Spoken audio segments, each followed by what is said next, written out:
Bonjour, moi c'est Hélène Lombard, rendez-nous nosenfants.org. Alors là, je vais juste vous donner tout un tas de petites infos pour actualiser la vidéo que j'avais faite déjà il y a 1 an, où je démontrais le lien entre les réseaux pédos et les placements des enfants. Vous m'entendez bien ? Bon, très bien. Donc, je vous avais expliqué l'an dernier que c'était une seule pièce de monnaie. D'un côté, c'était les vols d'enfants, de l'autre côté, c'était les réseaux pédos. Que tout était fait au profit des réseaux pédos, tout était prévu, protection médicale, judiciaire, sociétale, tout au top. D'accord ? Là, je vais vous donner différentes petites infos pour rappeler là les aspects procédures, les aspects inscription de faux. Je vais en profiter pour vous faire un petit cours sur les inscriptions de faux. Et puis, différents autres éléments. Le premier, l'objectif, c'est de montrer que le placement est ridicule. Il est ridicule parce qu'il est complètement illégal. Je vous rappelle que si vous maltraitez un chien, vous allez en correctionnel. Si vous maltraitez une personne âgée, vous allez en correctionnel. Si vous maltraitez l'enfant du voisin, vous allez en correctionnel. Mais si vous maltraitez votre propre enfant, vous allez devant un juge civil. Donc évidemment, juridiquement, en droit français, c'est totalement impossible. Sinon, ça voudrait dire que le chien a plus de droits ou voit plus de droits respectés, ses droits respectés qu'un enfant. Donc on marche sur la tête. Donc tout à la base, merci beaucoup, tout à la base, c'est complètement illégal. Rien qu'avec cet argument-là, en l'ayant déjà dénoncé, ça fait bien 2-3 ans déjà que je l'ai dénoncé, tous les magistrats auraient dû se dire « mais c'est pas vrai, on s'est fait avoir ». Parce que la réalité, c'est ça, c'est que les magistrats sont tellement pourris, ils ne sont pas débiles, ils sont pourris. Et je vais vous le dire tout à l'heure, je vais vous donner un exemple sur leur formation, elle est quand même assez extraordinaire. Donc, le fait que les magistrats n'aient pas réagi à ça, c'est déjà une anomalie pas possible. Quand on engage la responsabilité d'un magistrat, il doit répondre immédiatement. Est-ce que c'est vrai ? Êtes-vous bien coupable d'eux, etc. Là, pas du tout. En une argumentation super simple, je démontre que tout le système est illégal. Les juges pour enfants, les sociaux, tous les à côté, avocats, psy, etc., etc. Tout ça, c'est invalidé avec les familles d'accueil. Bien évidemment, les grosses associations comme la Sauvegarde, le PEP, qui sont des associations véritablement des entreprises pour stocker les enfants. D'accord ? Et d'ailleurs, les enfants qu'ils rendent, c'est les enfants qui n'ont pas été violés en placement. Et les enfants qui ne rendent pas, c'est les enfants qui ont été violés en placement. Parce que sinon, on démontrerait qu'ils ont été violés en placement, ce qui, bien évidemment, pour eux, serait une catastrophe. Donc, là, rien qu'avec cet argument, je démontre que les placements sont abusifs. Mais Forta Balabattu, l'avocat Forta Balabattu, a sur le net, vous pouvez le trouver, fait un gros travail juridique de démonstration de l'illégalité de l'administration française. Et alors, il faut toujours vérifier tout, donc je vous encourage à vérifier et ce que je dis et ce que tout le monde dit. Et Forta Balabattu a donc fait un cas concret à Pau. Il était l'avocat d'un homme qui était accusé d'antisémitisme. C'est un petit sujet un peu délicat quand même dans la justice française. On rigole pas avec ça. Bon, nous gosses, ils sont violés, ça dérange personne, mais là-dessus, on dérange. Et donc, il a dit au tribunal de Pau, eh bien, vous êtes hors la loi par l'article 5 du statut de la magistrature qui dit que, à partir du moment où les magistrats dépendent du ministre de la Justice, il n'y a pas de séparation de pouvoir, donc il n'y a pas de constitution valide, puisque c'est un critère fondamental. Par conséquent, les fonctionnaires n'ont aucun titre. Au jour d'aujourd'hui, depuis le 22 décembre 1958, tous les fonctionnaires sont dénués de titre. Donc on est dans du théâtre et du délire absolu. L'aspect grave, c'est qu'on parle de nos enfants, on parle de nos petits vieux, on parle de ceux qui sont internés, on parle de tous ces Français qui sont massacrés, d'accord ? Et c'est partout pareil en Europe, c'est le grand délire. Mais tout ça, c'est du cinéma. C'est du cinéma. On massacre nos enfants sur du cinéma. Et c'est ça l'aspect qui est incroyable, c'est que dans les décisions de justice, on écrit bien n'importe quoi. Là, j'ai une décision de justice qui a été faite par le tribunal de Boulogne-sur-Mer, le tribunal qui a géré l'affaire d'Outreau, vol de 3 enfants, il n'y a pas longtemps, c'était le 9 janvier, Mais là, dans cette décision, la magistrate, dans celle que j'ai là sous les yeux, la magistrate, elle rend les enfants, elle fait une main levée de l'AEMO. Pourquoi ? Parce qu'il n'y avait pas de motif. Elle a étudié que le placement qui avait été demandé par l'ASE, absentéisme scolaire, pas de bol, les enfants étaient absents pour des raisons médicales avec toutes les preuves absolues. Le 2 février qui a suivi, l'ASE avec les gendarmes sont venus voler les 3 enfants, dont un bébé de 11 jours. Pour absentéisme scolaire qui n'existe pas. Et la maman qui a refusé, les parents qui ont refusé la PMI, parce qu'ils avaient un médecin pour chaque enfant, un pédiatre pour chaque enfant, ça fait 3 déjà, hein, donc c'était bien suffisant, il n'y avait pas besoin. Mais comme ils veulent s'imposer, ils veulent commencer à rentrer dans la sphère familiale au niveau médical, eh bien ils ont dit qu'on n'avait pas le droit de refuser. Mais si, on a le droit de refuser. Donc tout ça, c'est illégal. Et dans cette histoire, je me suis rendu compte que les gendarmes de d'Èvres ne connaissaient rien en droit civil. Ils ne connaissent que du pénal. Donc quand le procureur il téléphone aux gendarmes, il dit « Ouais, il faut aller voler des enfants, récupérer des enfants, ils sont maltraités, etc. » Mais ils y croient. Ils le croient. Parce qu'ils connaissent rien dans le domaine civil. Donc là-dessus, je crois que je ferai un texte là-dessus. Je le mettrai sur le net, il faudra que tous les parents aillent dans toutes les villes, déposer ça dans toutes les gendarmeries et tous les commissariats pour qu'ils comprennent à quel point c'est délirant. Parce que moi, je pensais qu'ils étaient au courant, mais même pas. C'est gentil. Même pas. Ça veut dire que depuis le temps qu'on leur dénonce l'ADAS et l'ASE, ils n'ont même pas été se poser des questions. Là-dessus, personnellement, c'est quand même grave. Très grave. J'en ai une autre. Là, c'est aussi délirant. Ça, c'est une décision qui n'a pas été écrite par le juge. C'est-à-dire que le juge, à l'époque, en 2024, je vous parle de ça, en 2021, je vous parle de ça parce que je parle des inscriptions une fois après. En 2021, le juge L de Metz n'écrit pas de décision parce qu'il n'est pas d'accord avec le placement de cette petite Marina. D'accord ? Il n'écrit pas cette décision. Et l'OPP... Hein, vous voyez, cette décision, c'est la décision des 15 jours. Normalement, elle devrait faire 5 pages. Elle fait 2 pages, et encore 5-10 lignes. Et le juge ne reprend que l'article de loi. Ça, c'est l'article de loi. Hein. Donc, il n'y a pas de motif. Mais cette décision, elle n'a pas été écrite par le juge L, parce que le juge L, il ne voulait pas le placement. C'est l'OPP qui fait 5 pages, où les parents n'ont pas été entendus, qui sert de base au vol de Marina. Mais les parents n'ont pas été entendus. C'est l'article 1184, on rend l'enfant immédiatement. Et ils n'ont même pas entendu l'enfant. Parce que là, dans ce faux, parce que c'est un faux, celui qui fait le faux, il signale quand même que l'enfant n'a pas été auditionné. Absence de la mineure. Donc, illégal, article 1184, on rend l'enfant. La petite a été violée, enceinte, avortée. Voilà, c'est une commande. Et lui, il n'était pas d'accord. Ah, d'ailleurs, je suis accusée de diffamation, mais là, c'est en train de... c'est un petit peu dans les oubliettes, là, ça commence à chauffer. Donc voilà, ces décisions, ce système criminel qui place nos enfants dans des situations de grand danger, d'ultime danger, sont des faux en écriture, et je reviens là-dessus, sur Pau. J'ai écrit à Pau, le tribunal de Pau, puisque vous avez vous avez fait une audience où l'avocat Fortabat-Labattu a dit que vous étiez incompétent. Et le tribunal de Pau a reconnu son incompétence. Donc il devrait y avoir une décision où il écrit « Il n'y a pas eu audience parce que nous sommes incompétents ». Mais ils ne peuvent pas l'écrire. Ils m'ont renvoyé un dossier qui ne concernait pas ça, de quelqu'un d'autre, d'un air de dire « Ferme ta gueule ». Mais bon, j'ai été chercher l'article de presse, merci les journalistes, qui essaient de critiquer l'avocat en disant qu'il est un peu fou, quoi. Trop mignon. Donc cet article-là, il prouve bien, puisque je n'ai que ça, il prouve bien qu'il y a bien eu audience, qu'il y a bien eu audience contre quelqu'un qui était accusé d'antisémitisme, et qu'à la fin, ils disent « Oh ben, on a renvoyé, le tribunal a décidé de ne pas le juger. » Bah merde alors. C'est mignon quand même. Antisémite, on a décidé de ne pas le juger. Et après, il a demandé, le procureur, le tribunal, une expertise de psy. Mais s'il n'a pas jugé de quel droit il a demandé une expertise de psy, on voit bien qu'il se mâche sur la tête.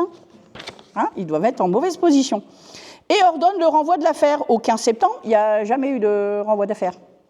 Jamais. Ça veut dire que cet article-là prouve prouve que les tribunaux sont sans titre, que les magistrats sont sans titre, que les procureurs sont sans titre.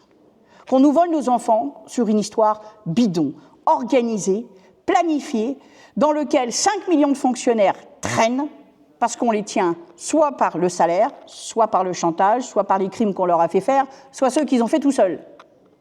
Tout ça, c'est de la comédie. Donc tout ce que je vais vous dire après ça, c'est parce que, non pas je valide, mais je parle de la comédie, enfin tout au moins des détails de la comédie. Mais il faut que vous gardiez en tête que tout ça, c'est du cinéma. C'est du cinéma. Ils n'ont pas de titre. Et si les militaires, dans l'espoir où il reste quelques militaires dignes de ce nom, d'accord, eh ben, ils doivent se saisir de ça. D'ailleurs, même eux, ils n'ont plus de titre, mais s'ils veulent sauver la France, eh ben, ils prennent d'autorité le pouvoir et ils disent à tous ces gens-là, maintenant, ça suffit, vous n'avez pas de titre, et tant qu'on n'a pas décidé que vous en avez, vous rendez les enfants. Point barre.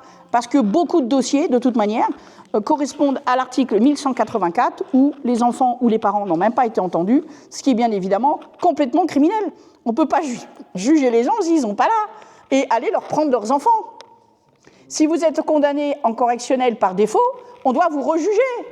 Mais là, les parents, on ne les rejuge pas. Ils ne sont pas là, les enfants ne sont pas là, il n'y a pas une nouvelle audience. D'accord ? On est dans un délire absolu. Ça veut quand même dire que sur les 5 millions de fonctionnaires, on en a un paquet qui ne réfléchissent pas, qui n'ont aucune moralité, aucune ambition d'être un peu mieux que ce qu'ils sont. Enfin bref, il n'y a rien à creuser là. On est dans une horreur absolue. C'est le film I comme Icare, 1000 grammes. Ce film I comme Icare a été fait pour les fonctionnaires dans le but de les réveiller et de leur dire « Attention, tu peux être utilisé à commettre des génocides parce qu'on va te donner une petite tâche à accomplir et toi, tu ne vas pas comprendre ce qui se passe. » Mais on est là-dedans. On est là-dedans. Je vous rappelle que pour le 119, c'est super simple. Un social téléphone au 119.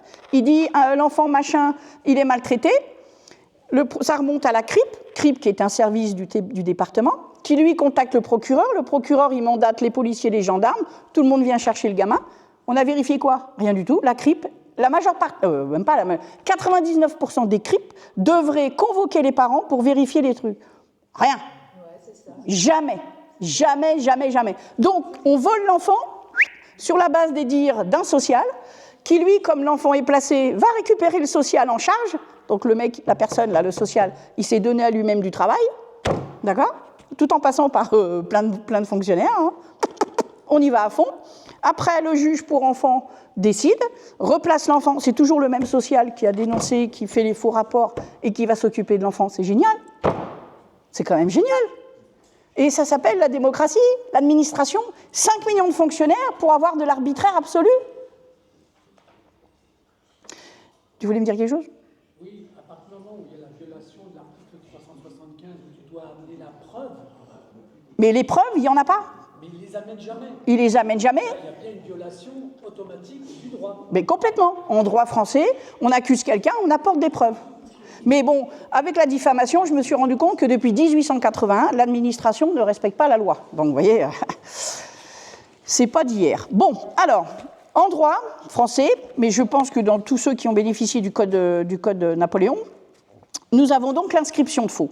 Alors, qu'est-ce que c'est que l'inscription de faux ? C'est un document que l'on va écrire soi-même, dans lequel on dit, c'est comme ça, dans lequel on dit tel autre document est un faux parce que, et là on argumente. On peut même derrière mettre des pièces, des preuves, etc. Ça, c'est quand même important. Pourquoi ? Parce que vous faites le ménage de vos dossiers. Les dossiers sont bourrés de faux. Donc, normalement, en droit, encore une fois, le droit, c'est de la logique avec des mots compliqués. Il y a un dossier comme ça de n'importe quoi. On va prendre chaque feuille, on fait une inscription de faux. S'il doit y en avoir 100 des inscriptions de faux, on s'en fout, on les fait. D'accord ? Et après, vous pouvez prouver à la population, parce que l'objectif, c'est quand même ça, c'est qu'on est face à un système criminel qui n'a pas de légitimité, d'accord ? Et il faut le prouver au peuple, parce que c'est le peuple qui nous soutient. C'est lui qui va nous écouter, c'est lui qui doit comprendre ce qu'on vit. Et c'est à lui qu'on doit expliquer ce qu'on vit. Mais quand on va lui montrer que face à 10 cm de faux, vous avez 20 cm d'inscription de faux, et que vous pouvez tout démonter, là, vous rééquilibrez les choses. C'est plus la puissance publique, c'est vous qui démontez la puissance publique. Mais comment reconnaître un faux ? Alors, le faux, parce que, imagine que toi, tu me dis, moi je te dis, tu me dois 3 milliards. Tu me dois 3 milliards.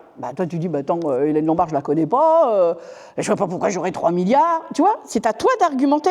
Parce que si tu n'argumentes pas, c'est la logique. Si tu veux le faux, tu vas le découvrir facilement.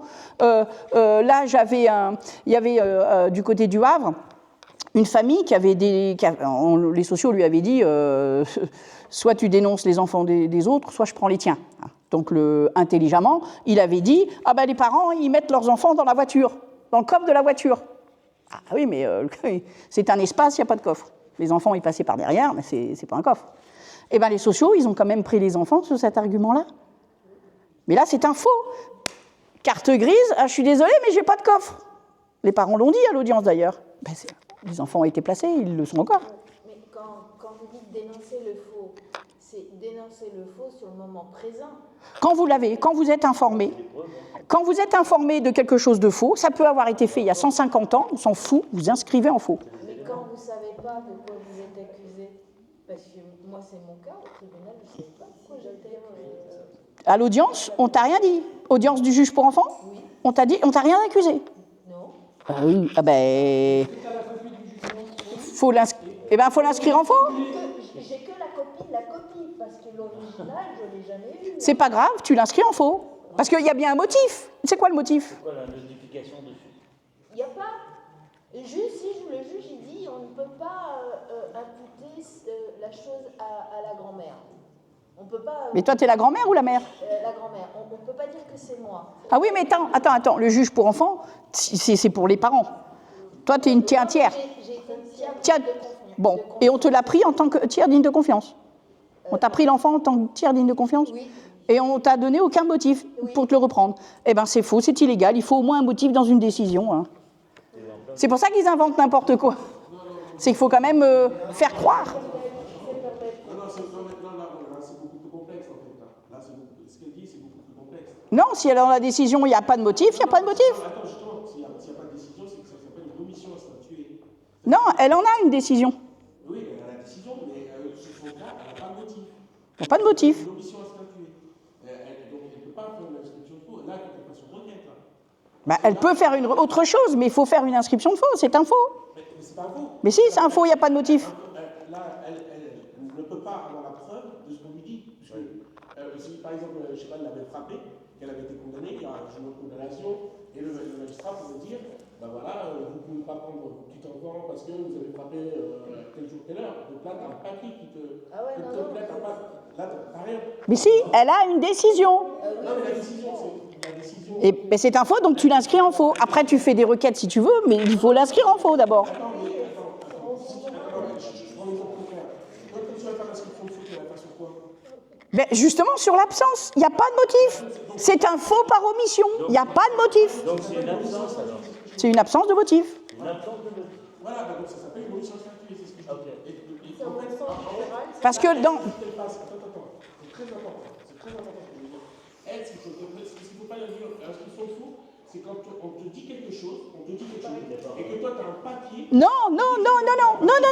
J'ai pas fini. L'inscription de faux, c'est, t'as le faux matériel, comme l'histoire du coffre, c'est un faux matériel. La voiture, elle n'a pas de coffre. Donc, carte grise, il n'y a pas de coffre. Bon. Ça, c'est un faux matériel. Il y a le faux par omission. Donc là, c'est un faux par omission, puisqu'on ne t'a pas donné le motif. D'accord? Ou alors, c'est un notaire qui oublie dans la succession une belle villa en Floride de 3 millions d'euros, et puis qui te fait partager le vélo du papy. Bon, un faux par omission, il manque tel élément. Ça peut être très important, le faux par omission. Et en général, il est intéressant, le faux par omission, parce que les juges, ils oublient tout ce qui vous est favorable. Et ils ne mettent tout ce qui vous est que défavorable. Donc, ce sont des faux par omission. Et ça prouve que c'est un dossier monté à charge, puisqu'il n'y a pas l'un et l'autre. Je vais le dire après comment faire l'inscription de faux. Donc, il y a le faux matériel, le faux par omission, il y a le faux intellectuel, qui va réunir tout ce qui est argumentation. Il y avait des sociaux qui avaient écrit la maman enceinte ne s'occupe pas de son bébé, mais elle ne s'occupe que d'elle. Le bébé, il était dans son ventre, donc si elle s'occupe d'elle-même, elle s'occupe du bébé. Eh bien, c'est un faux intellectuel. Il faut revenir sur l'argument. Hein, l'argumentation, démontrée par argumentation, c'est ridicule. Quand ils disent l'enfant n'est pas scolarisé, bah si, il fait l'école à la maison, les parents apportent toutes les preuves. Donc voilà, c'est ça aussi un faux intellectuel. On est dans le raisonnement. Après, vous avez la contradiction. Au début d'une décision, par exemple, ou d'un rapport social, il est écrit quelque chose, et au bout de 4 pages, il est écrit son contraire. Donc vous avez une contradiction, et là, la Cour de cassation dit, à partir du moment où il y a contradiction, ça annule complètement le document. Déjà, la Cour de cassation dit, poubelle. D'accord ? Mais il faut l'inscrire. Il faut inscrire contradiction. Après, vous avez les termes génériques. Madame ne sait pas s'occuper de son enfant, c'est souvent les mères. Hein. Madame, des termes globaux dans lesquels il n'y a jamais de preuve, il n'y a jamais de fait, il n'y a jamais de date. Il devrait dire à telle date, Madame a laissé son enfant dans la rue, en couche ou voilà, à tel jour, telle date. Il y a des faits, il y a des choses factuelles. Là, il n'y a jamais rien de factuel. D'accord ? Donc, ça, c'est des termes génériques. Et alors, il y en a un paquet des termes génériques. Hein, voilà, tout ce qui est d'ordre global. Voilà, tout ce qui est global et qui n'est pas factuellement prouvé, c'est du terme générique. Après, le 6e élément, vous avez allégué de sa propre turpitude. Alors, celle-là, j'anticipe un peu, je l'ai un peu plus loin. Allégué de sa propre turpitude. J'ai sur l'Alsace des parents qui, je vous la retrouverai tout à l'heure, des parents, le juge pour enfants depuis 2016 a dit droit réservé. Ça veut dire gentiment que vous ne verrez pas vos enfants. Hein. Droit réservé, c'est vous ne verrez pas vos enfants. Et puis, après, quelques années plus tard, les sociaux ont dit au juge, bon, bah, faudra peut-être déclarer les enfants, délaisser les enfants, parce que les parents ne vont pas voir leurs enfants. Bah, vous leur avez dit qu'ils ne pouvaient pas. Bah, c'est ça, alléguer de sa propre turpitude. C'est-à-dire qu'on vous impose quelque chose et on vous reproche les conséquences de ce quelque chose. Par exemple, je vous fais un croche-pied quand vous passez. Vous tombez, et après, moi, je dis, regardez, elle n'est même pas capable de tenir debout. C'est moi qui vous a fait tomber. C'est pas vous qui êtes coupable. Vous êtes les victimes et la conséquence de mon acte. Eh bien, alléguer de sa propre turpitude, c'est se vanter d'avoir fait du mal à quelqu'un et d'en imputer la cause à la victime. C'est ça. Et ça, c'est génial, parce qu'ils le font, mais alors, royal. Hein, c'est royal. Hein. Voilà, c'est l'inversion accusatoire. D'accord ? Et en droit, ça s'appelle ça, alléguer de sa propre turpitude. Donc, l'intérêt de l'inscription de faux, c'est de pouvoir dire au peuple que votre dossier, juridiquement, vous pouvez démontrer, fait par fait, point par point, parce que les gens sont logiques, c'est comme le droit. Si vous n'apportez pas une preuve factuelle, dans votre dossier, vous avez forcément un truc qui est énorme. Et bien, vous le prenez, vous faites une inscription de faux et vous vous en servez, rien que ça, rien qu'un seul élément dans une décision, ou un rapport, ou un document, mais c'est fini, le dossier n'existe pas, le papier n'existe plus. D'accord ? Vous n'avez pas besoin d'en faire 3 tonnes. Si vous avez au contraire besoin de démontrer qu'il y a 100 faux dans votre dossier, eh bien vous faites un argument pour une seule inscription de faux, ou alors un seul document, enfin bon, c'est un peu long à lire après, mais un seul document pour 4-5 inscriptions de faux. Chaque faux. J'aimerais savoir comment on s'y prend pour pouvoir faire ça. Alors, c'est pas compliqué, vous l'écrivez vous-même. Voilà, hein, vous l'écrivez vous-même. Et une fois que vous l'avez lu et que vous avez écrit et qu'ensuite vous avez mis des pièces, parce que vous n'êtes pas obligé, mais donc vous devez mettre le document et puis derrière vous mettez le faux que vous écrivez. Et quand vous l'agrafez, ça fait une inscription de faux. D'accord ? Vous pouvez déposer. Vous le faites vous-même, argumenter, etc. Moi, j'aime bien mettre des petits tableaux en général. C'est vous-même. Ensuite. Oui. Attendez, c'est pas fini. Ensuite, donc vous mettez votre écrit et le faux que vous attaquez. Vous le mettez à côté ensemble. Vous en faites plusieurs exemplaires. Et vous y allez. Quoi ? Attends une seconde. Je vais le dire. Vous y allez avec plusieurs exemplaires et vous allez au greffe civil du TGI.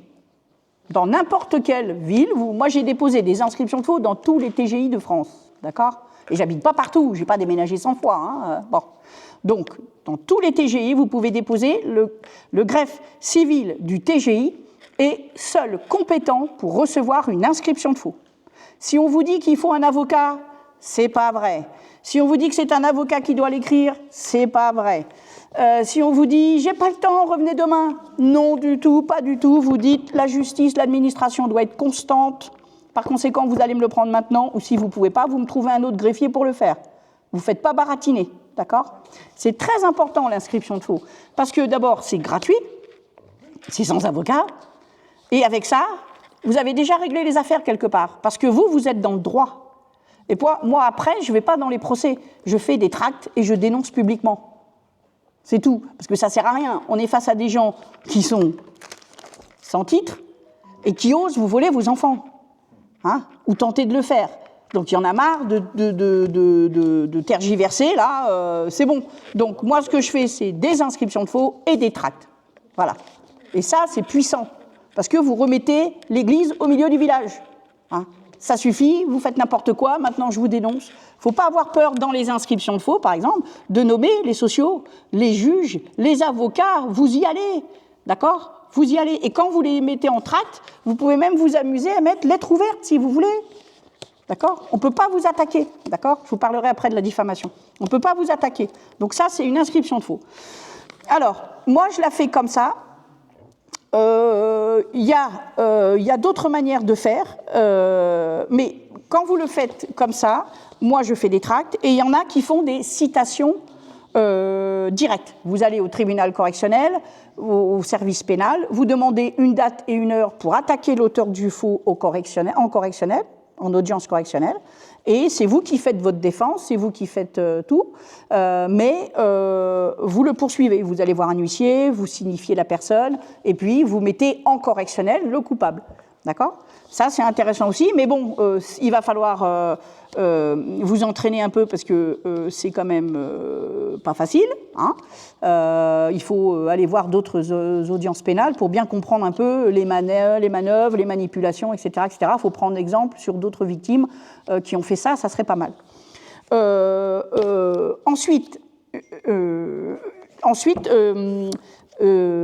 l'avocat François d'Angléan, lui, ce qu'il fait, c'est quoi? C'est qu'il attaque l'agent général du Trésor. Donc, il engage la responsabilité civile de l'État. Il fait son inscription de faux un petit peu différemment que moi. Lui, il prend souvent les vices de forme, parce que comme ça, on ne rentre pas sur le fond de l'affaire, on n'est que sur de la forme. Et c'est pas mal puissant, déjà.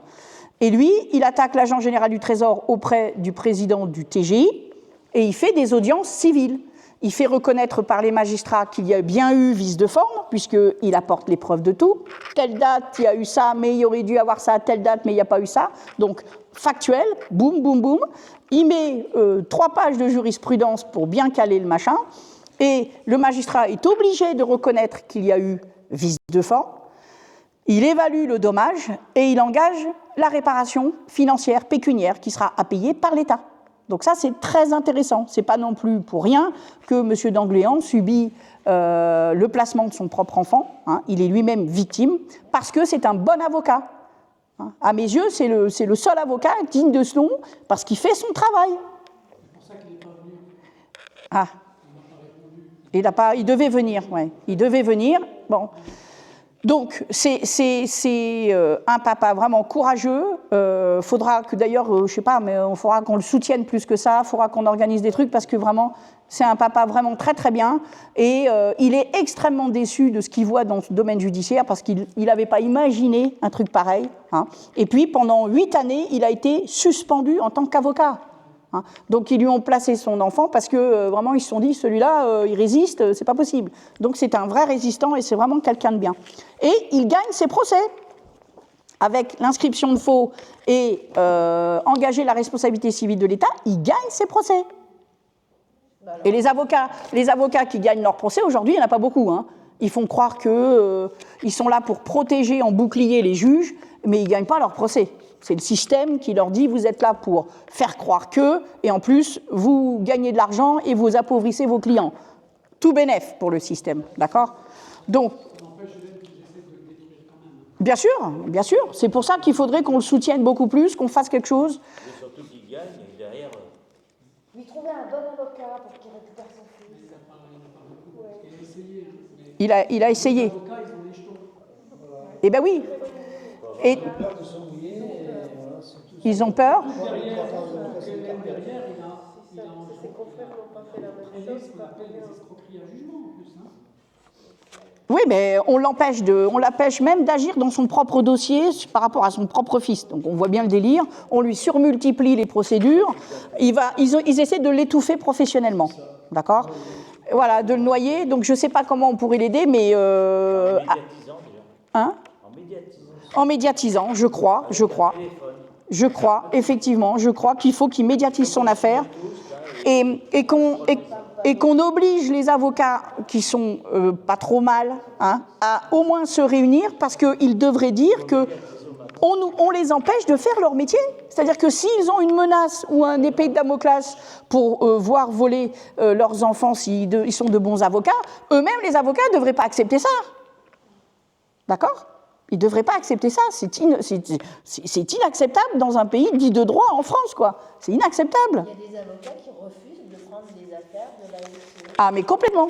Complètement. Les bons avocats ne veulent surtout pas mettre un doigt là-dedans. Parce qu'ils savent que c'est pourri. Puis leur carrière est en jeu. Exactement. Et les avocats qui bossent volontairement dans ce métier-là, c'est quoi ? Mais ils abusent absolument des personnes faibles et des personnes affaiblies parce qu'on leur a pris leur enfant. C'est de l'abus de personnes faibles en permanence. Et ils réclament de l'argent et l'AJ, l'aide juridictionnelle, en fin de compte, elle ne nous est pas donnée à nous, elle est donnée aux avocats pour qu'ils se taisent. C'est tout. C'est tout. C'est parce que nous sommes pauvres que les avocats obtiennent 400 balles à chaque dossier et ils ne vont rien faire. Ils sont payés pour servir de bouclier, pour faire croire que c'est normal, etc. Il y en a même qui ne veulent pas travailler, ils veulent plus que l'aide juridictionnelle. Ah oui, il y en a qui veulent plus et qui de toute manière feront rien. Ils s'adaptent énormément à la capacité financière du parent et si il est dans le début du combat, qu'il n'imagine pas que l'avocat va le torpiller, eh ben, il crache, il paye, jusqu'à un moment donné où il ne peut plus payer et là tout d'un coup il se rend compte qu'il s'est fait avoir. Mais bon, les 10 000 balles, les 8 000 balles, ils sont partis quand même. Hein. Donc, je vous rappelle qu'ils n'ont toujours pas de titre. Hein. Tout ça, c'est sans titre. Alors, donc, ça, je l'ai déjà dit. Là, au jour d'aujourd'hui, nos enfants, alors moi j'évalue à 650 000 enfants le nombre d'enfants placés, d'accord ? Et il y a 65 000 adultes condamnés, détenus en prison. Donc la France est une prison pour enfants. Ça, là aussi, il faudra avoir un langage plus déterminé, plus cru. Il faut arrêter de se faire baratiner parce que le temps qu'on perd, c'est celui que nos gamins subissent. D'accord ? Donc, il n'y a pas à attendre 6 mois, attendre 3 mois, non. C'est maintenant qu'il faut agir, il faut agir rapidement, parce qu'on n'a pas le choix. On n'a pas le choix. Il faut agir parce que nos enfants sont vendus, en fait, 3 fois. Vous vous souvenez le film de Sound of Freedom, où le film démontre qu'en Amérique du Sud, on vole les enfants, on les envoie aux États-Unis pour être violés, etc. Mais le problème, c'est qu'en Europe, c'est l'État qui fait ça. C'est l'État qui fait ça. Donc, l'État donne des subventions aux départements. Première vente. C'est une espèce de vente, la subvention. On donne de l'argent au département à chaque fois que lui-même se saisit d'un enfant. D'accord ? C'est quand même top. Donc, au niveau du département... Les services sociaux, ils promettent au pays que l'enfant ira dans une famille adoptive aimante. Mais bien sûr, comme en Espagne avec Franco. Car l'enfant atterrit directement dans les foyers et dans les familles d'accueil de l'adulte. Voilà. Donc ce qui est fait au niveau du fonctionnaire, de la sociale de tout à l'heure, qui était celle qui dénonce au 119, celle qui fait le faux rapport, celle qui va s'occuper de l'enfant, d'accord ? Et bien là, c'est pareil. L'État donne au département, et c'est le département qui décide quand il prend un enfant. C'est quand même cool. Et à chaque fois qu'il prend un enfant, jackpot, 8 000 € par mois. D'accord ? 8 000 € par mois. Ensuite, le département, lui, il va se décharger d'une partie de sa responsabilité en donnant à des associations qui gèrent les lieux de rencontre, un certain nombre de foyers, etc. Deuxième vente. Encore deuxième subvention. D'accord ? Deuxième subvention. Et la troisième subvention, c'est soit celle du département, soit celle de l'État, qui paye les réseaux pédos. Ou les réseaux pédos le payent. Voilà. J'espère hein, que c'est pas gratos sur nos impôts en plus. Mais qui c'est qui paye tout ça? C'est nous. Bien sûr que si, c'est nous qui payons tout. Bien sûr que nous, c'est nous qui... Ça fait mettre 2 fois. Voilà, 3 fois. Jusqu'à la mort. 3 fois, voilà. Voilà, 3 fois. Et c'est exactement ce que disait le film. Nos enfants sont vendus 3 fois. C'est parce qu'on fait rien qu'ils font tout. Voilà, et c'est parce que les parents ne se bougent pas, parce qu'ils sont dans la peur. Et cette peur, eh bien, c'est la lâcheté. Hein, Je fais une petite spécification sur un chiffre oui, qui est énorme. Donc, je travaille avec une juriste à Lyon. Et en fait, elle a commencé à regarder. Donc, tu parlais des subventions. oui, Et elle connaît le niveau au-dessus, en fait. En fait, elle s'est aperçue que les tribunaux, pour que tout ce petit système-là marche, ils subventionnent des sociétés, des associations. Et ça s'appelle du trafic d'influence. oui. Elle a regardé la subvention européenne à la protection de l'enfance en France. À votre avis, c'est combien? Je ne sais pas. Vous avez plané de ce que l'Europe donne pour la protection de l'enfance à la France, la subvention. À votre avis, c'est combien? Je ne sais pas. C'est même plus en milliards. 17 milliards l'année dernière. C'est plus en milliards. Je vous indique un petit peu, c'est plus en milliards. Bah, c'est dit. C'est 1,2 billion d'euros. Oh putain. 1000 milliards. 1200 milliards. Oh la vache. Et quand elle est tombée sur le chiffre, elle a dit non. C'est une blague. Elle a regardé, et en fait, sur toute l'Union européenne, c'est à peu près 50 billions d'euros. Les enfants. Entre l'Allemagne, l'Espagne, l'Italie. Tous les pays d'Europe de l'Ouest. Tout l'argent qui circule autour de l'enfance au niveau de l'européenne, 50 billions d'euros. Elle a fait cette étude. Les représailles qu'elle a eues ont été fantastiques. Ah bah, faudra que tu me donnes ces éléments. Moi, je les dénoncerai. Alors, un jour, elle est venue, elle m'a expliqué que, en fait, le problème qu'il y a, c'est que c'est très vicieux, la subvention. Parce que la subvention, en fait, quand tu regardes, ils ne vont pas te mettre le titre exactement à quoi elle est attribuée, en fait. Donc, ils vont te mettre un montant global. Ouais. Et puis après, il faut les chercher. Il faut vraiment avoir l'esprit de Sherlock Holmes pour savoir qui fait quoi, quelle société fait quoi. Mais c'est 1,2 million d'euros. Ouais, d'accord. Ok. Surtout que quand un enfant placé étranger est placé, bah c'est le Parlement européen qui paye et pas l'État. C'est pour ça que, attends, juste Pas l'État. C'est l'État français qui verse à l'Europe et l'Europe qui reverse. Voilà. Comme ça, De toute façon, c'est de la façon. Attends, on arrive à des délires. On arrive à des 25 000 euros par c'est les mois Français qui payent. pour un placement d'un enfant qui a un handicap ou des choses comme ça. La subvention est de 25 000 euros. C'est la France qui paye. Bah, moi, tu me donneras des documents, ça m'intéresse. Tu me donneras les documents, ça m'intéresse fort. Ils ne sont pas très mal là-bas. Mais c'est fini. Maintenant, le juge pour enfants, il nous juge plusieurs fois. Hein, c'est le même juge, il nous juge plusieurs fois pour les mêmes choses. Hein, et c'est à chaque fois le même juge, le plus souvent sur plusieurs années. C'est complètement illégal. Quand j'ai dit ça l'autre jour à des gendarmes, ils m'ont regardé avec des yeux mais ronds. Pourquoi c'est illégal? Ben parce qu'on ne peut pas être jugé plusieurs fois pour le même... imagine que le premier juge, le juge, il te juge une première fois, il sait qu'il a fait une faute, et il ne va pas la dénoncer la deuxième fois. Il faut que ce soit un autre juge qui te juge. Donc dans le pénal, si c'est vrai dans le pénal, si c'est vrai dans le civil, ça doit être vrai aussi dans le juge pour enfants. Il faut aussi savoir qu'on... Là, non, mais tout ça, c'est du... Ils ont fait le maximum qu'ils pouvaient faire en civil, en n'importe quoi. Le maximum. On n'a pas les pièces des dossiers non plus. Ça, j'en parlerai tout à l'heure. On n'a pas les pièces des dossiers. Et les choses importantes aussi, c'est qu'en droit, il y a des vices de forme. Des vices de forme importants. D'accord ? Donc la première vice de forme, c'est que la convocation au juge pour enfants doit être reçue 8 jours pleins avant l'audience. Si c'est la veille, si c'est 3 jours avant, c'est pas légal. Ensuite, l'OPP, l'ordonnance de placement provisoire, qui est décidée soit par le juge, soit par le procureur. Il a un tout petit temps, le procureur, pour désigner un juge pour enfants. Et à partir du moment où il a désigné le juge pour enfants, il y a 15 jours pour faire l'audience. Si l'audience n'est pas faite dans les 15 jours, illégal aussi. Pareil, tout ça, la procédure s'éteint. Nul et non avenu, mais les avocats, ils ne le font pas, ce travail-là. Parce que, ils sont là pour protéger le système. Donc, ils ne disent pas aux parents tous ces vices de forme. Mais il y en a plein, des vices de forme.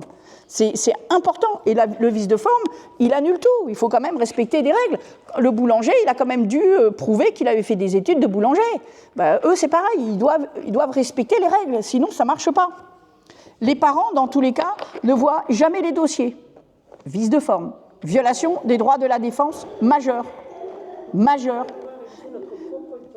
Absolument, on ne peut pas voir le dossier. Ensuite, il n'y a jamais de lecture avant les audiences. Donc, entre l'OPP qui est faite, dans l'OPP, il devrait dire « Vous devez absolument voir le dossier parce que c'est vos droits de la défense ». Ils ne l'écrivent jamais. D'ailleurs, l'OPP, les parents ne les ont même pas. Hein. En général, l'OPP, les parents ne les ont même pas. Même quand on leur vole leurs enfants, on ne leur donne pas l'OPP, ce qui est grave. Donc ça, c'est des vices de forme qui sont rédhibitoires. Alors, quand on dénonce les crimes qui sont faits sur nos enfants, on nous colle souvent une attaque en diffamation. La diffamation, c'est une loi dite de la presse de 1881. 1881. Inversion. D'accord ? Inversion. C'est à l'État d'apporter la preuve des accusations qu'il fait contre nous. D'accord ? C'est à l'État d'apporter la preuve. Si vous dénoncez des criminels, c'est aux criminels, c'est à l'État d'apporter la preuve et de faire des enquêtes et de dire si oui ou non un tel est bien un criminel. Bon. Mais comme à l'époque, les Français dénonçaient beaucoup sous forme de pétition, hein, c'était la pétition, où la population était informée de ce qui se passe, etc., où ils nommaient les coupables, etc., les Français arrivaient à pas trop mal se défendre, donc ils ont inventé la diffamation. Et pour bloquer la presse, c'est aussi une loi contre la presse, loi dite de la presse, d'accord ? Et donc là, on passe de le crime qu'on dénonce ou le délit qu'on dénonce est moins important que l'identité de la personne qu'on accuse. Ce qui est quand même assez déjà délirant. Hein. Et dans cette loi de la presse, donc on a les fonctionnaires qui ne font pas leur travail. Hein, ils ne cherchent pas le coupable, ils ne cherchent pas de preuves, ils n'enquêtent pas. Ils accusent de diffamation celui qui dénonce. Et ils lui disent que dans les 10 jours, il doit apporter la preuve de ce qu'il dit. Mais ça, c'est une inversion de la charge de la preuve.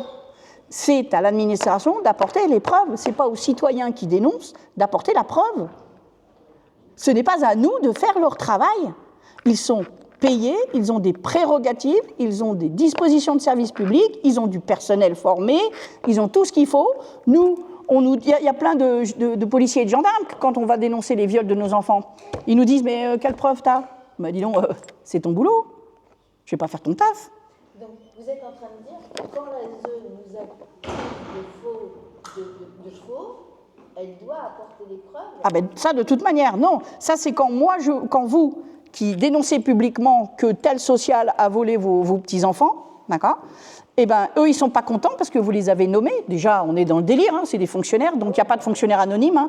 Ils signent leurs papiers, ils signent ce qu'ils font, ils vont payer cher, hein, un jour ou l'autre, et d'une manière ou d'une autre. Mais là, c'est quand on nous attaque, nous, en diffamation. On nous demande à nous d'apporter les preuves. Mais non, c'est à l'administration de faire son travail. Les fonctionnaires n'ont pas à être protégés comme ils le sont.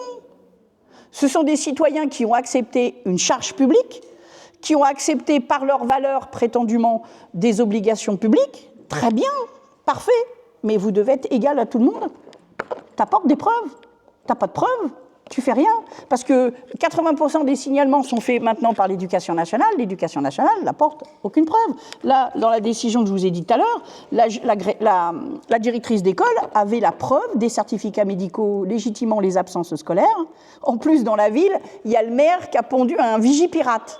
Ce qui fait que les enfants qui étaient absents, par exemple, entre 14 et 15 heures, n'avaient pas le droit de retourner dans l'école entre 15 heures et 16 heures. Et on reprochait aux parents de ne pas avoir amené les enfants. Ah mais, le délire.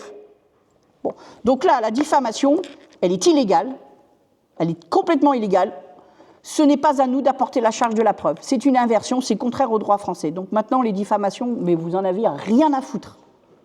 En plus, je vous le rappelle, que quand on dénonce des crimes, des délits, des viols sur les enfants, hein, c'est ça qui est plus important que l'image de tel politicien, que l'image de tel fonctionnaire. Rien à foutre, d'accord? Rien à foutre, c'est la honte. C'est la honte. Donc moi j'ai inscrit en faux, ça, la loi, voilà, j'ai inscrit en faux parce que c'est illégal. Et c'est ce que j'ai à peu près, ce que je viens de vous dire, voilà, c'est là-dedans. Eh bien, il faut inscrire en faux. Et ensuite, vous envoyez ça au procureur. J'ai même pas eu le temps de le faire, je vais le faire. Parce que c'est pas à nous d'apporter la charge de la preuve. On nous reproche aussi, alors ça c'est la diffamation, on nous reproche aussi de ne pas être en collaboration avec les services sociaux. Elle est mignonne quand même. Hein. La loi dit que le magistrat doit obtenir l'assentiment des parents. D'accord ? Donc, si on n'est pas, c'est donc que l'objectif, c'est d'obtenir de nous notre accord. Mais ça veut dire qu'on est tout à fait dans la possibilité de ne pas être d'accord. On est en résistance à l'oppression. On a donc le droit de ne pas être d'accord. Et si on n'est pas d'accord, mais le placement, il n'existe pas. C'est de l'abus de personnes fragilisées par le placement. Je ne suis pas d'accord. Moi, pour mon cas, avant les 3 ans où on m'a pris mon fils, la juge pour enfants, dès qu'il est né, on a cherché à me le voler. La juge pour enfants, elle voulait m'avoir à l'audience. Je lui ai dit X fois par courrier recommandé, madame, veuillez m'envoyer les pièces du dossier, c'est du droit civil. Hein, j'ai pas les pièces du dossier, je ne viendrai pas chez vous. Voilà. Ça a duré pendant 2 ans et demi. Au bout de 2 ans et demi, elle a fait un non-lieu à poursuivre. Parce que je ne suis pas rentrée dans son argumentation qui est « je te dis de venir, tu viens ». Ben non, je ne suis pas ton chien, tu m'apportes... Il y a des règles à respecter, tu le respectes. Mais comme en général, ils s'attaquent à des gens qui ne savent pas le droit, qui font confiance aux avocats, qui font confiance aux fonctionnaires, donc ils y vont, mais grandiose. Donc il faut apprendre à se défendre, il faut prendre un coach, hein Clémence ? Il faut prendre un coach, il faut apprendre à se respecter soi-même et à se faire respecter. À se faire respecter. Et donc, à partir du moment où il n'y a pas d'accord parental, il n'y a pas de placement possible. D'accord ? On n'est pas dans le... C'est pas possible. Alors, moi, je voulais juste vous lire aussi... Enfin, c'est pas fini, hein. Je voulais vous lire la charte de Biderman, que je ne connaissais pas il y a encore quelques mois, mais qui est assez phénoménale. La charte de Biderman de la torture psychologique. Ces tortures ont été définies ainsi. Premièrement, isoler la victime, priver la personne des soutiens et des liens sociaux qui lui donneraient la capacité de résister. Développer chez la victime une inquiétude intense à propos d'elle-même, rendre la victime dépendante de l'autorité. 2. Attendez, c'est pas fini. 2. Monopoliser la perception, fixer l'attention de la victime sur une situation difficile et urgente, forcer son introspection, éliminer les informations pouvant contredire celles de l'autorité, punir toutes les actions d'insoumission. Diffamation, insoumission, diffamation. Induire l'épuisement, affaiblir la volonté de résistance, qu'elle soit physique ou mentale. 4. Présenter des menaces, cultiver l'anxiété, le stress et le désespoir. 5. Montrer des indulgences occasionnelles. Procurer une motivation à respecter les ordres, à obéir, à se soumettre. Empêcher également ainsi l'accoutumance aux privations imposées. 6. Démontrer la toute-puissance du pouvoir. Suggérer l'inutilité et la futilité de la résistance à l'autorité. C'est ce qui se passe avec nos enfants. Mais complètement, regarde. On devrait être 10 000, on devrait être 10 000. Quand on fait une manifestation dans chaque département, on devrait être 2 000. C'est exactement ça. 7. Dégrader la victime, faire apparaître le prix de sa résistance. Mais ça, il faudrait l'envoyer à tous les foyers. Mais les foyers sont complices. Ce sont des fonctionnaires qui sont d'accord. Ne cherchez pas à convaincre ces gens. Ils savent qu'ils sont criminels. Ils en vivent depuis 1958, aggravé depuis 1983, où le département a bénéficié de cette prétendue charge. Donc, dégrader la victime, faire apparaître le prix de sa résistance comme plus dommageable que sa capitulation pour l'estime de soi. réduire la victime au niveau de la survie animale. 8. Exiger des actions stupides et insensées, développer des habitudes de soumission à l'autorité, même pour des ordres totalement stupides. Je vous rappelle le placement, les argumentations débiles, totalement stupides, inutiles et infondées, briser le libre arbitre et les capacités de jugement de la victime. Souvenez-vous, tout ça, c'est aussi le Covid. Covid plus. Ces 8 points constituent la charte de Biderman de la torture psychologique, élaborée par le sociologue du même nom en 1957 pour illustrer les méthodes de torture chinoises et coréennes sur les prisonniers de guerre américains pendant la guerre de Corée. C'est exactement ce que tous les gouvernements européens de l'Ouest de l'Europe font aux familles à qui on prend les enfants. Allez, moi, celle-là, je ne la connaissais pas. Je l'ai découvert il y a 1 an, même pas, il y a 6 mois. Il faut la partager. La charte de Biderman, B-I-D-E-R-M-A-N, 1957. B-I-D-E-R-M-A-N. Torture psychologique. Bon, pour pouvoir faire bénéficier les enfants de la sexualité à l'école, on s'en souvient, ça commence depuis 2010, c'est pas récent. Ils essaient de pourchasser les parents qui font l'école à la maison. D'accord ? L'école à la maison. Alors, le problème pour eux, c'est qu'on a un texte international sur lequel on se fonde. On a tout à fait le droit, la possibilité de faire l'école à la maison. C'est un texte international qui rajoute à nos libertés à nous, partout dans le monde, qui rajoute à nos libertés, donc on ne peut pas le refuser.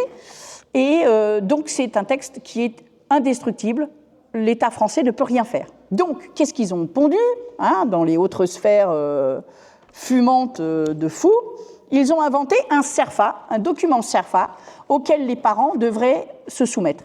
Donc, ce qui était un droit va devenir une demande d'autorisation à l'administration française. Déjà, il faut fumer quand même. Eh ben, ils y arrivent. Donc, ils font croire aux gens, mais vous devez remplir quand même le CERFA, parce que si vous ne remplissez pas le CERFA, on ne considérera pas que vous faites l'école à la maison. Encore l'idée de réduire nos droits. Donc, ils essaient... On s'engage à travers ce CERFA. Surtout, on demande une autorisation à ce qui était un droit. Donc, on s'engage. Alors, donc, par exemple, vous avez le droit de vous marier, maintenant, vous allez demander l'autorisation de vous marier. Non, mais qu'est-ce que tu n'as pas compris qu'on avait le droit? D'accord? Mais le problème, c'est que, là encore, les parents étant épuisés, charte de Biderman, ils finissent par se soumettre. Et il y a de plus en plus de parents qui faisaient l'école à la maison, qui ramènent les enfants à l'école.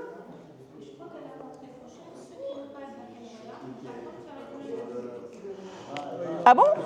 Elle est bien bonne, celle-là. Alors elle est bien bonne. Ça veut dire qu'on crée une discrimination entre celui qui a et celui qui n'a pas. C'est illégal. Je ne vais même pas plus loin. C'est illégal. On est tous les mêmes sur le territoire français. On bénéficie du droit français de la même manière. Point barre. Parce que là, je connais une personne qui part avec son fils au Canada. On va continuer à faire l'école à la maison. Comme elle n'a pas de droit moral, elle ne peut pas continuer à... Alors, elle devrait rester et se battre.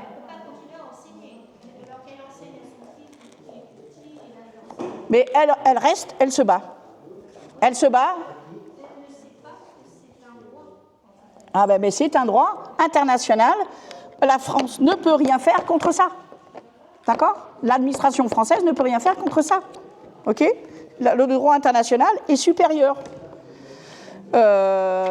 Donc, alors, comme il voulait absolument réduire ce texte, il y a quand même donc le droit international et il y a la Convention européenne des droits de l'homme qui stipule en ses articles 14 et 2 du protocole 1, je cite, « L'État doit respecter le droit des parents d'assurer cette éducation et cet enseignement conformément à leurs convictions religieuses et philosophiques. » Mais là, il y a un truc qui est vachement sympa aussi. C'est que nous, quand on nous vole nos enfants, on nous reproche de ne pas bien les éduquer, de ne pas bien faire ceci, de ne pas bien... Mais c'est un droit européen aussi. Encore une violation, d'accord? Donc, on n'a pas à se soumettre à cette demande d'autorisation. Et alors, dans le but dans le but de réduire un petit peu l'effet, mais encore, c'est ce qu'ils nous disent. Ils nous disent, on va te mettre une fessée, mais on te la mettra que dans 2 jours. Hein, voilà. Et bien là, c'est pareil. Vous allez devoir signer le CERFA, mais le Sénat a dit, oui, mais jusqu'en 2024, vous pourrez bénéficier de l'autorisation, du droit fondamental que le texte international vous donnait. Des fous, quoi. Donc, ils essaient de donner une valeur à leur truc, mais il a diminué en disant, bon, bah, pour ceux qui sont quand même, qui font encore l'école à la maison, ils ont encore le droit de faire ce qu'ils veulent jusqu'en 2024. Mais les autres, vous serez soumis au CERFA. Mais non, ton CERFA, on n'en veut pas, il y a le texte international. Donc, vous voyez bien, n'oubliez pas non plus que les parlementaires, Sénat, Assemblée nationale, ce sont aussi des conseillers généraux ou des présidents de conseillers généraux, soit avant, soit actuels, soit qu'ils l'espèrent l'être. D'accord? Donc ils sont dans les parlements pour créer les lois, pour se permettre de voler les enfants dans leur département. C'est comme ça que ça se passe depuis des années.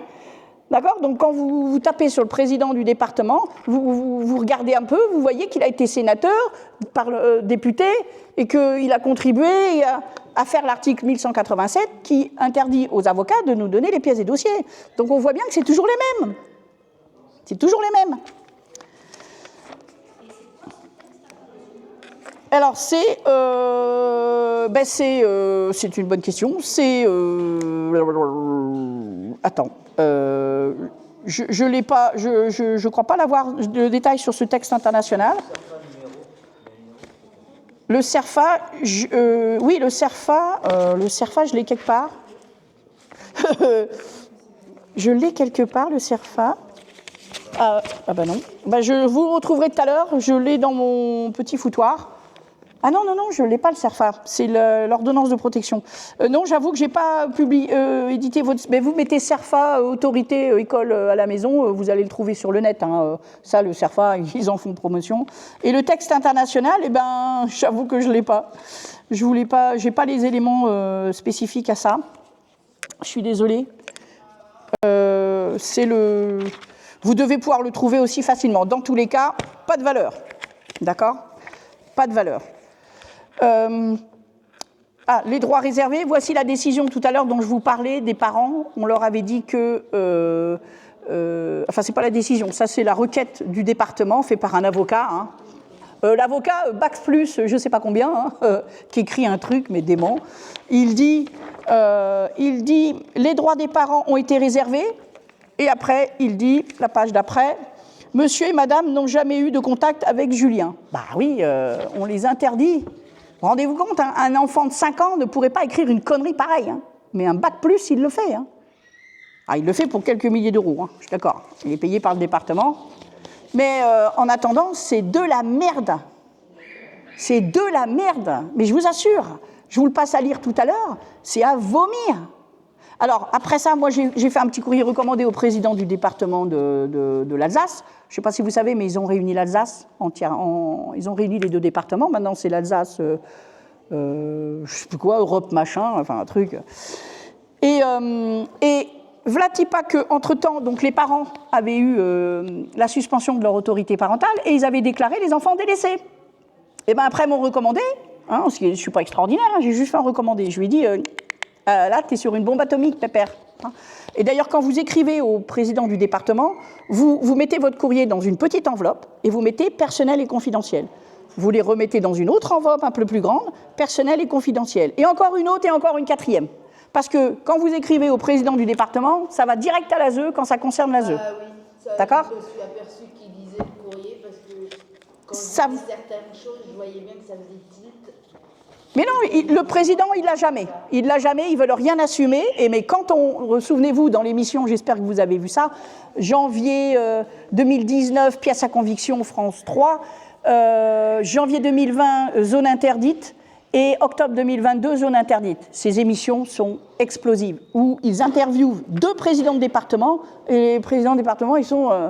catastrophés, hein, ils ne savent pas quoi dire, hein. C'est du n'importe quoi. Hein. On leur parle de viol d'enfants, on leur parle de jeunes enfants, d'enfants placés qui sont mis dans des hôtels, hein, livrés à eux-mêmes, etc. etc. Oh, au secours, au secours. Bon, c'est du n'importe quoi. C'est du n'importe quoi. Donc là, après le recommandé, un magistrat a reconvoqué la mère alors qu'il lui avait déclaré l'enfant délaissé. Donc il lui restitue de manière cachée ses droits. Parce que c'est explosif. D'accord ? Puis c'est l'Alsace. L'Alsace, c'est à côté de l'Allemagne. L'Allemagne, sous Hitler, hein ? On est d'accord. Donc là-bas, il a vite compris, le président, hein, qu'il était sur une bombe. Bon, ensuite, c'est ça aussi. Donc le problème, c'est que les parents croient dans le système, hein, et qu'en réalité, l'objectif, c'est que tout ce petit monde, ASE, juge pour enfants, rapte les enfants. Les départements gagnent des milliards et ils n'ont pas envie de lâcher les milliards. Ça, alors là. Alors, le problème aussi, c'est que les magistrats, au lieu d'écrire ces torchons, hein, on est d'accord, au lieu d'écrire ces torchons auxquels on est obligé de faire des inscriptions de faux, je vous rappelle que les décisions de justice ne sont pas écrites par les juges, ils sont écrits par les sociaux. C'est les sociaux qui écrivent les décisions de justice. Et un jour, j'ai coincé ma propre juge à Angoulême.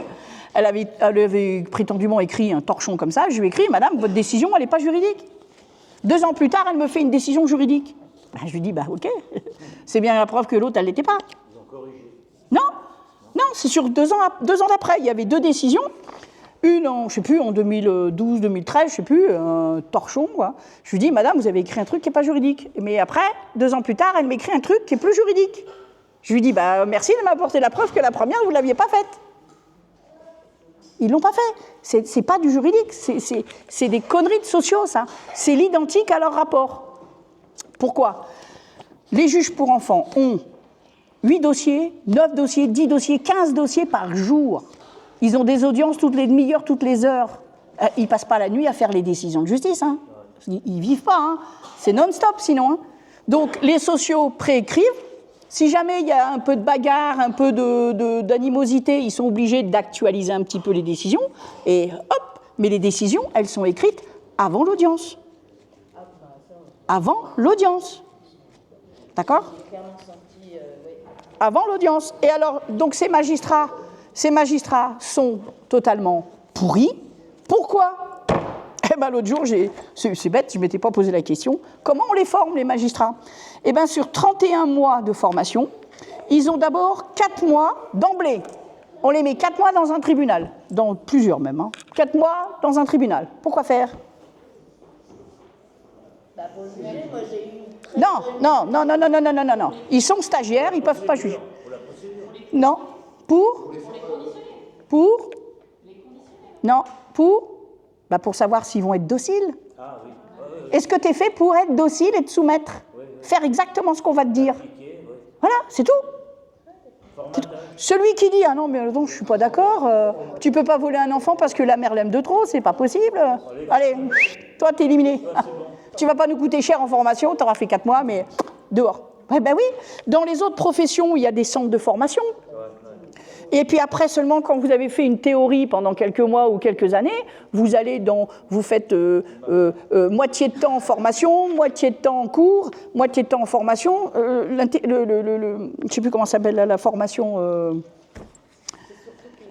Arrête, Catherine, je parle. Ils font donc dans le domaine des juges, le magistrat, il a d'emblée 4 mois au tribunal pour bien savoir s'il est docile. Ensuite, il a 9 mois de cours et tenez-vous bien, il a 18 mois de stage, rebelote dans les tribunaux et aussi dans les cabinets d'avocats. Trop mignon quand même. Donc, on les forme à quoi ? On les forme à se soumettre. T'as le juge, ça fait 50 ans qu'il est là, tu vas faire pareil, il place les gamins pour n'importe quoi. Tu feras pareil. Si tu ne fais pas pareil, t'éjectes. D'accord ? C'est tout. Ce n'est pas une formation pour développer la moralité, bien travailler la responsabilité du juge. Quand vous regardez le code, pas le code, mais le code déontologique des magistrats, on éclate de rire avec le juge pour enfants. Hein. On éclate de rire. Bon, ben voilà, c'est parce qu'ils veulent être sûrs que le prochain juge qu'ils vont former, il est bien soumis, il va bien faire la même chose que les autres. Parce que sinon, c'est une catastrophe. Ils veulent pérenniser. Voilà, on pérennise le problème, on pérennise la corruption, la magouille. Il ne faut surtout pas qu'on mette dans le fruit un verre qui est sain, sinon cata. Ah ben, il va tout foutre en l'air. D'ailleurs, le juge Durand, je ne sais même pas comment il est arrivé à ce moment-là. Hein, c'est déjà un petit miracle, merci mon Dieu. Hein, bon, parce que tous les autres, on les cherche. Donc voilà, on comprend mieux ce qu'on vit. Et souvent, les juges, une fois qu'ils ont fait leur carrière, leur formation, là, on les met dans des postes de juges pour enfants ou de juges d'instruction. Mais ces gens-là, normalement, ils ont 25 ans, quoi. C'est ce que j'ai eu. Ils n'ont même pas d'enfants, ils n'ont même pas vécu en couple, ils ne savent même pas ce que c'est que la vie de tous les jours. Hein, donc on a des gens qui, de toute manière, moralement, sont absolument pas dans le monde, quoi. Ça devrait... Bon. Et en plus, le juge pour enfants, je vous le rappelle, il est illégal. On devrait mettre le parent en correctionnel. Si on est coupable de maltraitance, c'est du correctionnel. Après, l'article 375 du Code civil, donc santé, sécurité, moralité, ça c'est illégal. Si on est maltraitant, vous nous mettez en correctionnel devant tout le monde, que le peuple puisse entendre les accusations conformes contre nous. Et là, les gens vont comprendre. Madame, vous êtes épileptique.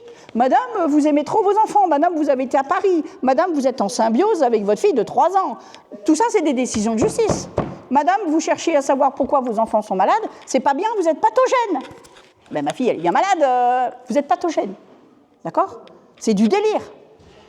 Et ils mettent ensuite aussi les conditions de son éducation ou de son développement physique, affectif, intellectuel et social sont gravement compromis. Ça c'est de la décision de bobo.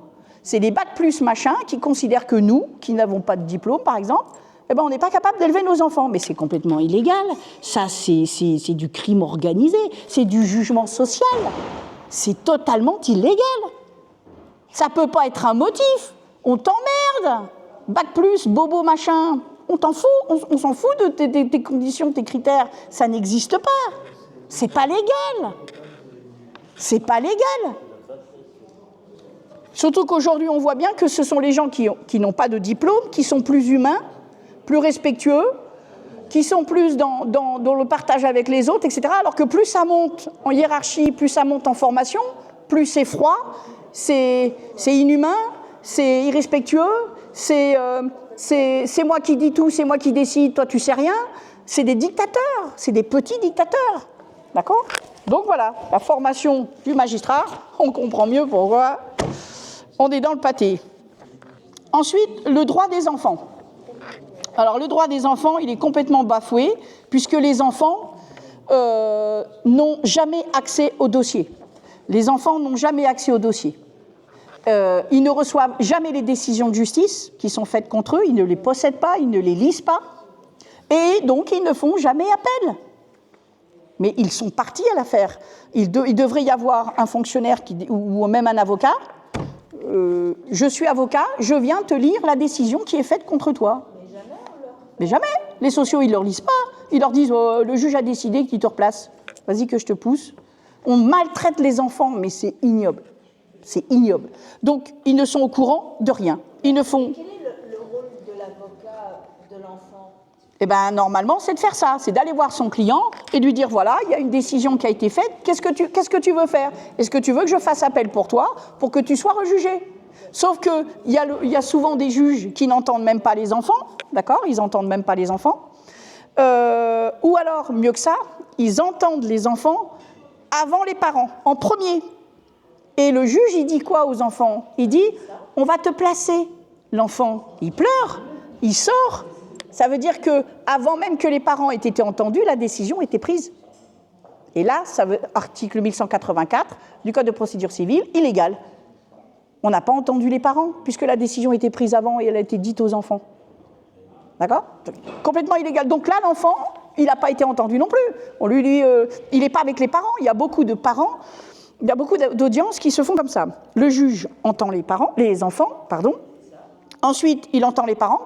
Et parfois même, il n'y a absolument pas les parents et les enfants ensemble. Alors que le texte de loi, il dit... À l'audience, tout le monde est là, et à un moment donné, on peut demander à l'enfant de sortir parce que les parents ou les adultes ont envie de dire des choses. C'est ce que dit le texte de loi. Donc il ne devrait pas y avoir d'audience sans la réunion et la totalité de la famille. Il doit y avoir la totalité de la famille. Mais en général, non, on divise. Et aussi pourquoi ? Parce que si vous mettez tout le monde, je vous rappelle que c'est en chambre du conseil.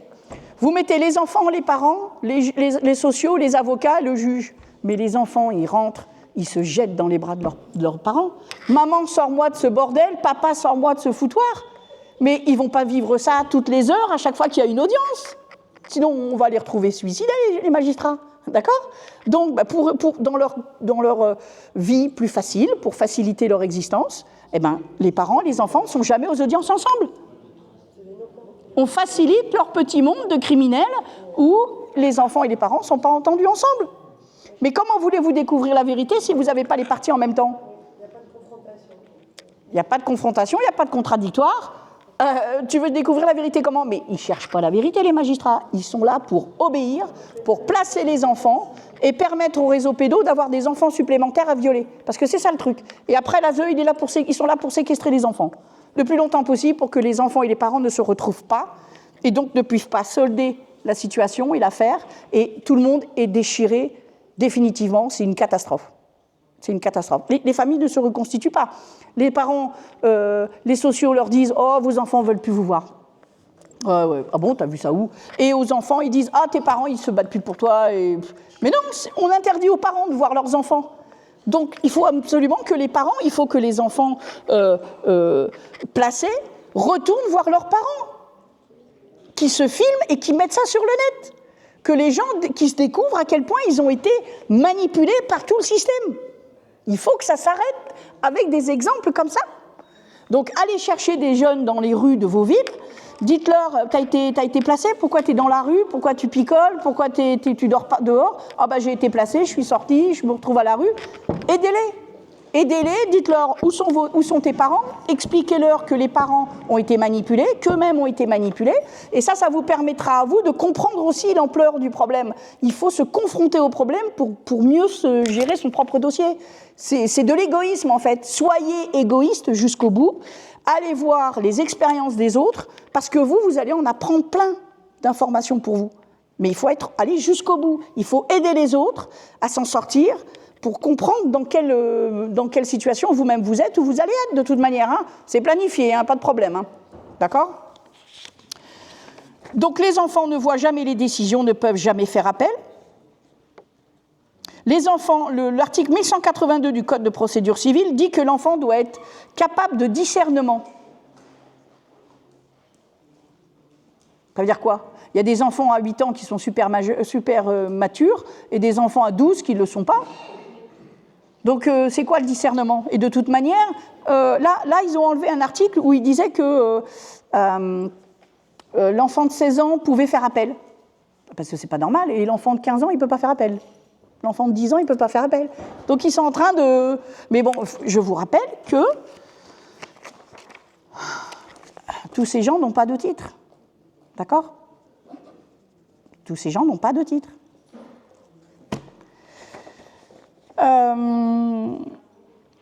Ensuite, il n'y a pas de confrontation, je vous l'ai dit. La cour d'appel. Les enfants en cour d'appel ne sont jamais présents. Alors, on fait comment pour être réentendu ? Normalement, la cour d'appel est là pour réentendre la procédure, pour réexaminer l'affaire. Ben, ils n'entendent même pas les enfants. Et puis là, pour le coup, c'est dans une salle. En général, c'est dans une salle où il y a du monde, etc. On fait balader les parents avec les avocats, grâce aux avocats qui sont criminels. Alors, ils sont vraiment criminels, les avocats. Il y en a quoi ? Il y a 70 000 avocats. Sur les 70 000 en France, il y en a 100 qui volent le coup. Tous les autres, poubelle. Et la preuve, c'est qu'ils ne défendent même pas, ils ne viennent même pas en soutien à Dangléan, alors qu'ils devraient tous être forgés derrière lui en disant « on refuse qu'un avocat voit son enfant placé parce que c'est un bon avocat ». C'est inacceptable. Ils devraient avoir fait ça, ils ne l'ont pas fait. Je vous rappelle que les magistrats pour l'affaire Bailly, c'est pareil, ils auraient dû faire des manifestations pour dire « mais comment ça se fait que Bailly, sous prétexte qu'il est magistrat, il n'est pas en prison alors qu'il a voulu livrer sa fille au réseau pédo ? Il aurait été boulanger il y a longtemps qu'il serait en prison ». Et ben voilà, eux non plus. Vous voyez bien comme ils sont tous figés. Surtout, je déborde pas, hein, parce que... Mais on s'en fout, tu as des dispositions. On a eu Bernard Ripper, on a fait un jour et demi de psychiatrie. Hein. Dans les trois associations, l'hôpital psychiatrique, les avocats, ils n'ont pas bougé. Et c'était qui, lui? Bernard Ripper. Ah oui, à Grenoble. Voilà, les avocats n'ont pas bougé. Ça prouve bien qu'ils sont corrompus et que les magistrats aussi ils sont corrompus. Ils acceptent des choses qui... Bien sûr. Alors pourtant, il était vachement connu dans son...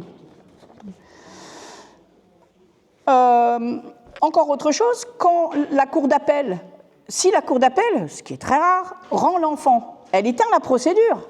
Donc l'enfant doit être rendu. Et bien la cour d'appel, qu'est-ce qu'elle fait? Elle fait croire aux parents qu'elle a rendu l'enfant, sauf qu'elle ne met pas les formulations obligatoires pour rendre l'enfant. Donc la décision, elle est, c'est illégal. Faux par omission. Ils ont oublié ou ils n'ont pas volontairement mis les formules obligatoires. Donc on ne peut pas récupérer les enfants. On a tenté de le faire en Bretagne. On n'a pas pu récupérer l'enfant qui avait été rendu. Et puis je vous rappelle qu'il y a le tribunal perpétuel. Nous, ils ont inventé le tribunal perpétuel, juge pour enfants, cour d'appel. Les parents ne vont pas en cour de cassation, ça coûte trop cher. Avant 2006, c'était gratuit et on n'avait pas besoin d'avocat. Comme la cour de cassation rendait les enfants, aïe, aïe, aïe, pour les présidents de département, ils ont dit on va changer la loi, on ne va pas s'emmerder. Donc, cour de casse, payante. Là, c'est du trafic d'influence, conflit d'intérêts, etc. Enfin, on est dans le délire. On est dans le délire. Donc, les parents, ils ne vont pas en cour de casse. On oublie la cour de casse. Juge pour enfants, cour d'appel. L'arrêt de la cour d'appel revient devant le juge pour enfants. Il n'y a aucune procédure où on voit une décision d'une juridiction au-dessus, supérieure, revenir devant un tribunal inférieur. C'est du délire. D'accord ? C'est comme si vous demandiez à valider votre baccalauréat par votre prof que vous avez eu en CP. Poète. Mais c'est pareil. C'est pareil. Depuis quand la cour d'appel a des comptes à rendre au juge pour enfants? Donc, juge pour enfants, cour d'appel. Là, on a déjà 2 ans. Juge pour enfants, cour d'appel, 3-4 ans. Juge pour enfants, cour d'appel, on arrive aux 18 ans. C'est un tribunal perpétuel. Du placement provisoire, on en arrive au tribunal perpétuel. C'est complètement illégal. Comment voulez-vous que les enfants s'en sortent? La procédure est éteinte pour un enfant qui pourrait être rendu, mais il n'est pas rendu. Comment voulez-vous que l'enfant, lui, après, il ait confiance dans le droit? Et c'est ça qu'ils veulent faire aussi. C'est à la fois détruire les enfants de manière sexuelle par les viols de masse, qui est un crime de guerre, normalement, mais aussi détruire dans l'esprit des Européens les notions de droit. C'est fondamental. La société occidentale, elle est fondée sur le droit. Si les enfants n'ont... Mais oui, tout est fondé sur le droit. Même quand les gamins jouent, il y en a un qui déborde, il dit « Ah, t'as pas le droit ». C'est inné, c'est fondamental. Donc là, ils sont en train de détruire le droit. Et les jeunes, on va leur dire « T'as le droit de ça, de ça ». Mais lui, il va dire « Mais vous m'avez empêché de vivre avec mes parents. Vous m'avez privé du droit suprême d'être élevé par mes parents et d'être aimé par mes parents. » Pour eux, le droit, ça ne signifie plus rien. En 2 générations, ça sera la catastrophe. On revient à l'homme de pierre, Cro-Magnon. Et la cour d'appel ne voit jamais les enfants. La vaccination, parce que j'en parle parce que, bien évidemment, une fois qu'ils nous ont volé nos enfants, il est cachetonne, je ne vous raconte pas. Je vous rappelle qu'avant 3 ans, le système immunitaire d'un enfant n'existe pas. Or, toutes les vaccinations sont faites avant 3 ans. 18 vaccinations. Or, le système n'existe pas. C'est comme si vous cherchiez à rouler avec votre voiture alors qu'elle n'a pas fini d'être construite. Ils n'ont pas mis les roues. Vous pouvez toujours essayer, mais elle n'avancera pas, votre voiture. Et là, l'enfant qui n'a pas de système immunitaire, puisque le système n'est pas fait, il ne peut pas générer d'anticorps. S'il ne peut pas générer d'anticorps quand tu lui balances un virus, c'est du crime. Tu lui colles un coup de couteau dans le cœur et tout le reste, c'est du crime biologique. Et les médecins, ils le savent tous, ça. Je vous rappelle que beaucoup de médecins voient nos enfants violés, massacrés dans les foyers, les familles d'accueil, ils dénoncent rien. Ils savent que les parents... Ceux qui dénoncent, c'est leurs des médecins qui se chargent d'eux. Exactement. Ils sont accusés par leurs médecins. Exactement. Il y a même une psychiatre qui avait dénoncé des agressions, des viols sur un enfant. Elle a été persécutée par l'ordre, etc. Exactement. On est encore une fois dans l'inversion. Et là, donc, la vaccination, c'est du crime. absolue. Et le raisonnement même de la vaccination, il est aussi délirant. Hein. Tu n'as aucune probabilité d'être malade, donc je te colle un virus, là, tu es sûr d'être malade. Voilà. C'est du délire à la base. Hein. Et qu'ils ne viennent pas nous dire que c'était scientifique. La vaccination de Jenner en 1800, ils ont administré aux humains des pus de vaches malades. D'accord ? Du pus de vache malade, c'est la vaccination de Jenner. À l'époque, on a dit, on a envachiné les humains. D'accord ? Et c'est aussi pour ça que je ne suis pas d'accord avec Marion Sigaud, c'est que Louis XV a interdit la franc-maçonnerie, il a aussi interdit l'inoculation, qui est l'ancêtre de la vaccination. Et c'est pour ça qu'on lui a tué ses 2 enfants et qu'il a été assassiné en 1774. Donc tu vois, j'ai une autre lecture. Et Louis XIV, c'était pareil. Il était pas d'accord, on voulait le forcer à faire quelque chose, il n'était pas d'accord, on lui a liquidé ses enfants qui étaient en âge de le succéder, et quand il est mort en 1715, il ne restait plus que le petit Louis XV, qui avait 5 ans. D'accord ? Et si les serviteurs n'avaient pas éloigné Louis XV à 5 ans au château de Saint-Germain, la monarchie était finie déjà à cette époque-là. Et à l'époque, c'était l'époque des poisons au château de Versailles. Hein ? Comme par hasard, il y a eu une épidémie de variole qu'au château de Versailles. Alors évidemment, après, on salit le roi, Louis XV, parce qu'il a résisté à la franc-maçonnerie, donc on essaie de le salir par la pédophilie. D'accord ? Sauf que moi, je vous rappelle que Louis XV, c'était un grand roi, et pas que physiquement, il faisait 2 mètres. C'était le roi le plus puissant d'Europe après le tsar, et il était beau comme un dieu. Autant vous dire qu'il y avait toutes les femmes de la cour qui voulaient coucher avec lui. Il n'avait aucun intérêt, c'est une absurdité absolue. Il n'avait aucune envie, aucun intérêt d'aller voir les gamines, comme ils prétendent. Donc là, c'est un objectif pour salir le roi. Je ne suis absolument pas d'accord. D'accord ? Ça, c'était ma version. Et sur les vaccinations, j'ai fait des recherches là-dessus il y a plus de 25 ans. J'ai balancé mon mémoire à la Cour européenne des droits de l'homme. Ils sont parfaitement au courant. L'établissement des vaccinations, c'est du crime organisé autant que l'ASE. D'accord ? Et sur plusieurs siècles. Maintenant, ils ont mis l'ARN dans les vaccinations. Donc autant vous dire que si vous ne vous battez pas pour refuser ça, tant pis pour vous. D'autant que, c'est l'effet qui se coule, de tous les vaccins sont classés substances vénéneuses, donc dangereuses, par décision de l'Agence nationale de santé du médicament depuis le 7 septembre 2023. D'accord ? 7 septembre 2023, ils ont déclaré que tous les vaccins étaient vénéneux, dangereux. D'accord ? C'est pas beau ça ? Hein ? Sur ce truc-là, c'est vrai, mais je crois que ça concerne que les vaccins, les 11, vous savez, qu'on fait à l'école pour les enfants. 18, il y en a en fait. Oui, mais là on avait obligé les 11 qui étaient obligatoires, et les 18, je ne sais pas. Je tiens ça du médecin qui était justement anti... Mais c'est même pas obligatoire. Puisque regardez, ils n'ont pas rendu obligatoire le Covid. Même dans une crise pointue, ils n'ont pas rendu obligatoire le Covid. Ça veut dire que tout ce qu'ils font, là, les 11 vaccins, c'est même pas obligatoire. Pourquoi ? Parce que nous avons, nous, en tant que parents, l'autorité parentale, et nous avons le devoir de protéger l'entité, le corps de nos enfants. Hein, nous avons un droit suprême sur nous-mêmes et sur nos enfants. On n'a pas à attaquer l'intégrité physique de nos enfants. Donc rien que ça, les vaccinations, il n'y en a aucune obligatoire. Ils se foutent de nous, mais c'est gigantesque. Mais pour l'école, comme vous êtes dit... Ah, mais ça, c'est des conséquences administratives. Vous faites l'école à la maison, puis c'est tout. Mais est-ce que vous pensez pas par la suite l'OMS peut imposer... On s'en fout. On s'en fout. Ce qu'ils feront, c'est à nous de résister. Un fou qui traverse la rue, là, qui vient vers vous, il vous dit « tu me donnes ton portefeuille », ben, tu résistes. C'est pas parce qu'il te dit que tu vois. Il faut apprendre à résister. Le mot français, c'est France, c'est résister, c'est se battre, c'est se dénoncer. Il faut résister, il faut arrêter de se soumettre, tu vois. Le code de la